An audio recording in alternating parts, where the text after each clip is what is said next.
Hello, my name is Lance Dean. Today I'm going to tie a jigged Copper John. The Copper John is a great pattern that is my favorite pattern, fly fishing pattern. But I'm going to choose to try it jigged for many reasons.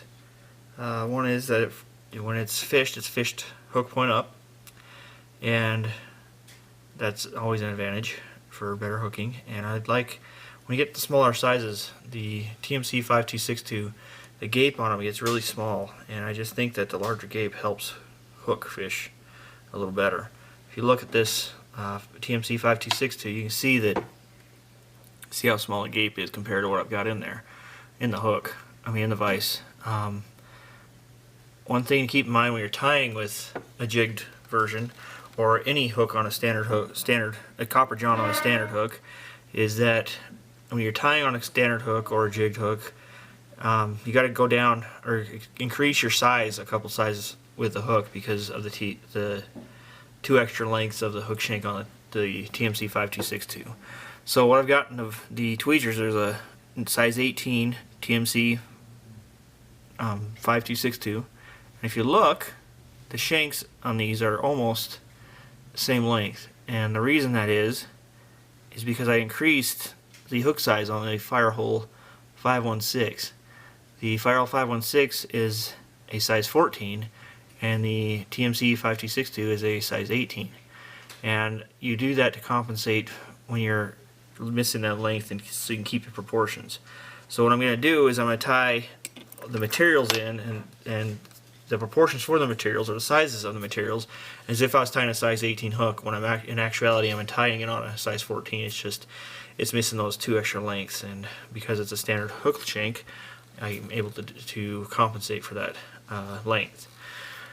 So, like I said, what I have in the vise is a Firehole 516. It's a size 14, and I've got a 32nd inch bead, a slotted tungsten bead, because this is a jigged hook. And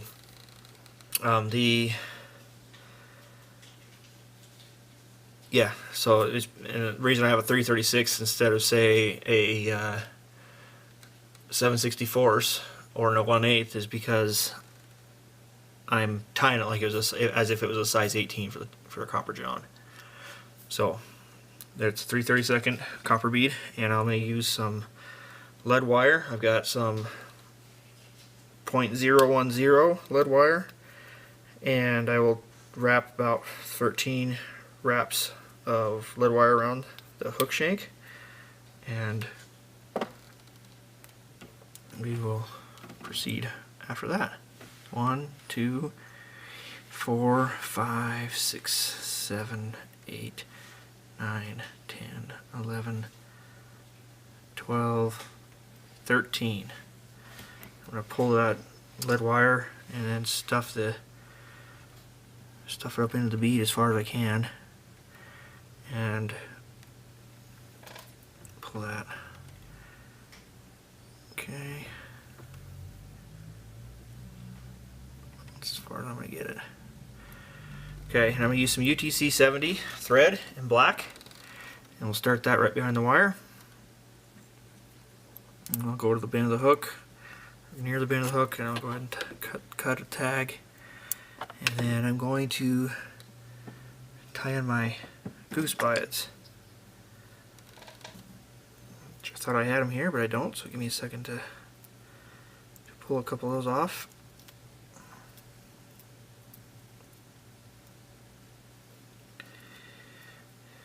Okay, and with these Goose Biot tails, I want them to splay out. So how you're going to tie them in is, let me show you. There's a natural curve to these, a slight natural curve. I don't know if you can see that or not, but you can see it's just slight. It just goes up, starts here, goes up, and then goes down. And what I want is that curve to the middle of that curve, where the highest peak is. I want it pointed towards the hook shank as I'm tying it in. And I want these tails to be about half a shank long. So we'll tie it about there. One, put finger on top, crank it. And then we'll do it again with the other one. Same thing. curve is going to be pointed towards the hook shank, half a shank long, and we'll tie that.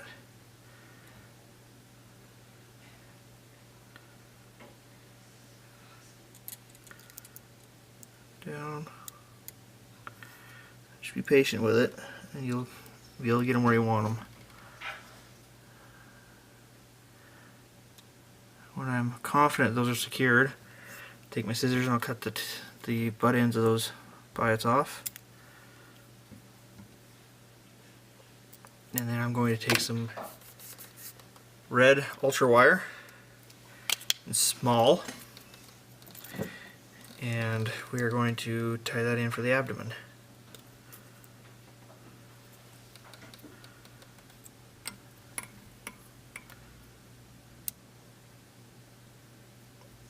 Okay.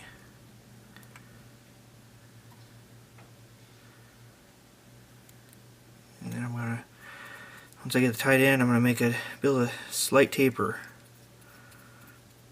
I want to try to keep it flat, so I'm gonna twist my thread up,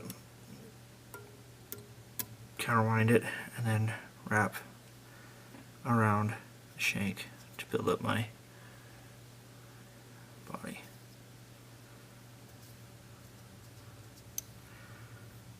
I have to do it counter twist it a few times. I try to keep them flat, those wraps flat.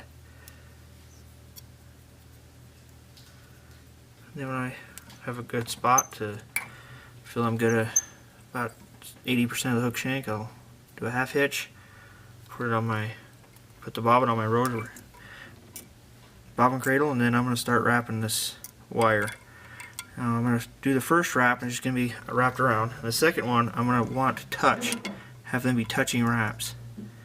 So what I'm doing is I'm slightly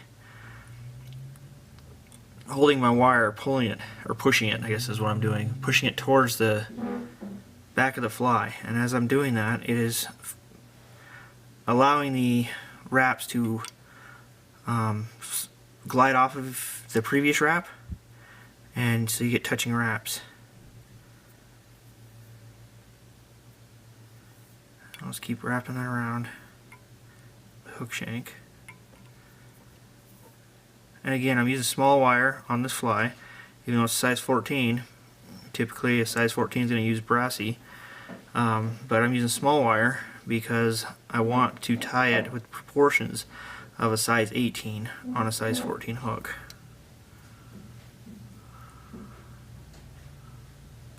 I guess I had my thumb in there, so you really couldn't see me pulling that back towards the back of the fly. You should get a pretty good view of it now.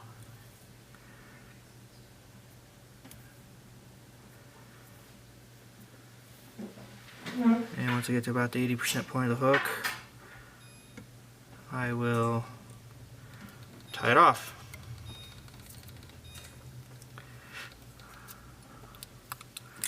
Something else to keep in mind when you're tying jigged hooks is that the reason you fish them jigged is so that they fish the other way, hook point up. And if you're going to fish them hook point up, generally you want the proportions to be, not the proportions, the way the tie is flied as far as the top and the bottom are going to be reversed. I don't know how big of a deal it really is, and I don't know that it really makes a difference, but for the case of it being a Copper John and I'm tying it on a jigged hook, I'm going to make the top actually, we're going to tie it so the top is in that direction there. So that's going to require me to turn the hook upside down at this point. So take it and carefully turn it over, put it in the vise.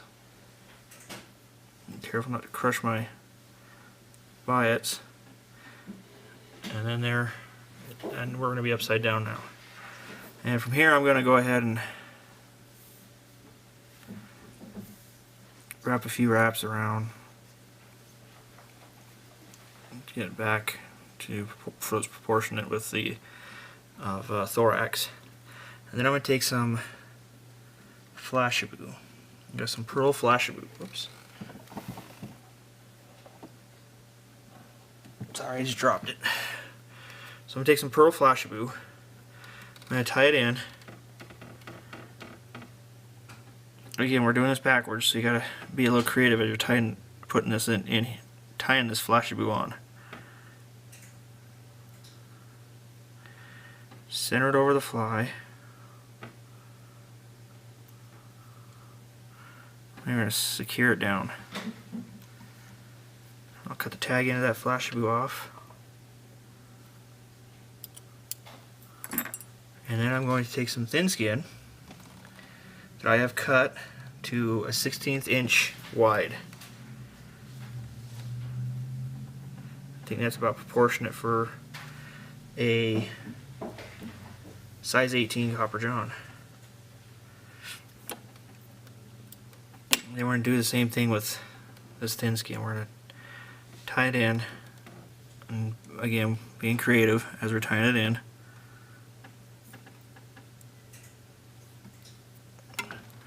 Try to keep that as centered as we can. Looks like it's going to be right about there.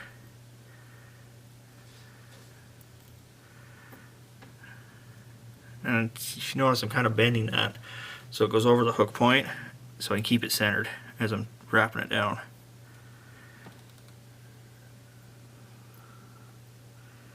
It's about right where I want it. Then I'm going to take my scissors and cut that tag end of thin skin off.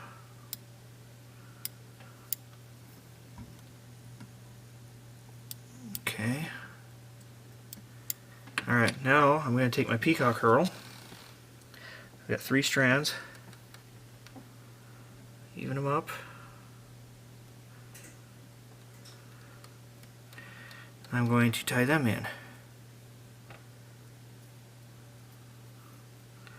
This is the thorax. I'll go from the back, go to the back, and then go back to the front with the thread. And now I'll take and I'll wrap these Peacock Herls around the thorax.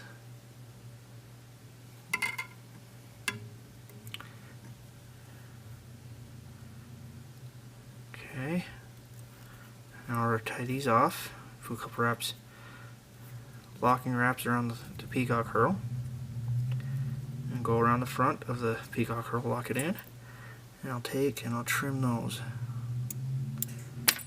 And once I've trimmed them, now I'm going to tie in the legs.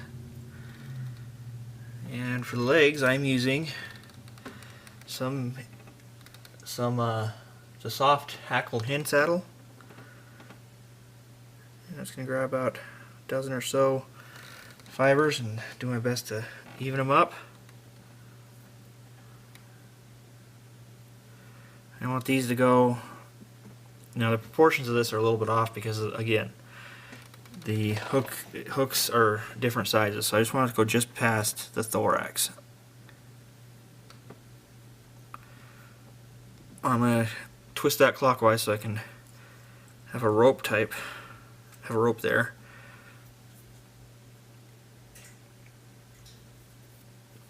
And I'll cinch it down. I'll grab my scissors, I'll trim that. Oops. Cinch too much of it down. Okay, there we go. I'll grab my scissors and we'll trim the butt ends of that feather. And then we'll turn it over to the other side. Now you can't see that very well, so you're just going to have to trust that it's there. And do the same thing. I'm just going to take about a dozen fibers, pull them off, and then we're going to, okay, if you see it, I'm just going to go right like that, and it's just going to go just past the thorax, and that's how I'm going to tie it in.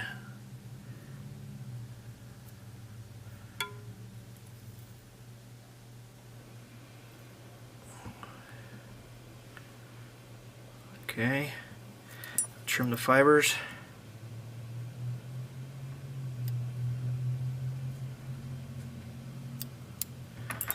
Okay, now I'm going to take the thin skin, and if we tied it in right, it should sit pretty centered over that. And we'll use our fingers and we'll hold it down with our 2 fingers over the edge there. I know you're not able to see much, but I can't see much either. go over the top thin skin, make sure it's square to where you want it. Pull down on it a little bit.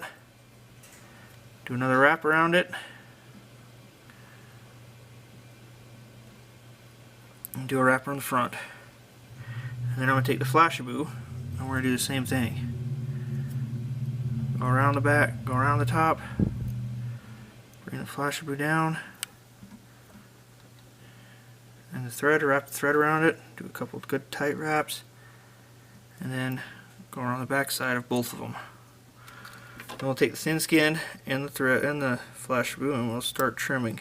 Just do little clips of it just so you can keep it as close to the bead as possible without cutting the thread.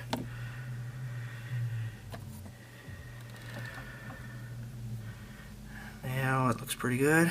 We'll do a few more wraps in there.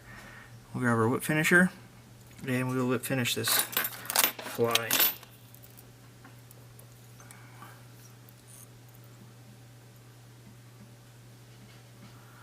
There's 3 wraps. We'll do another one.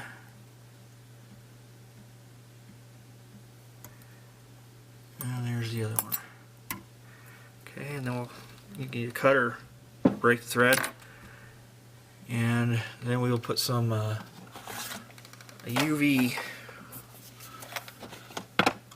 shell on that wing case.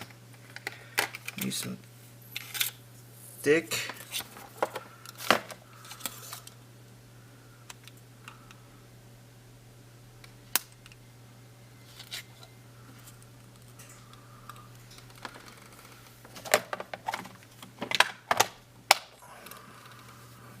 in to put it on there, to put it on the wing case there.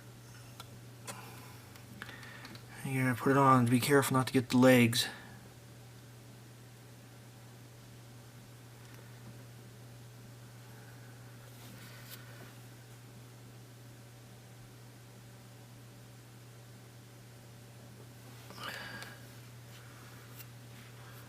Okay, you can see it on there. I'll blast it with my light. Doesn't take very long.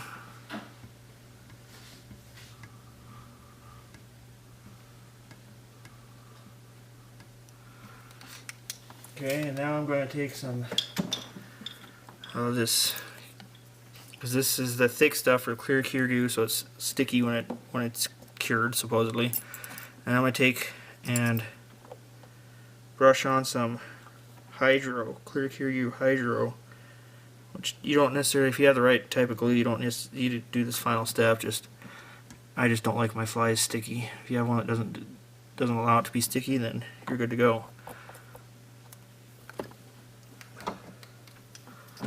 And I'll blast it again.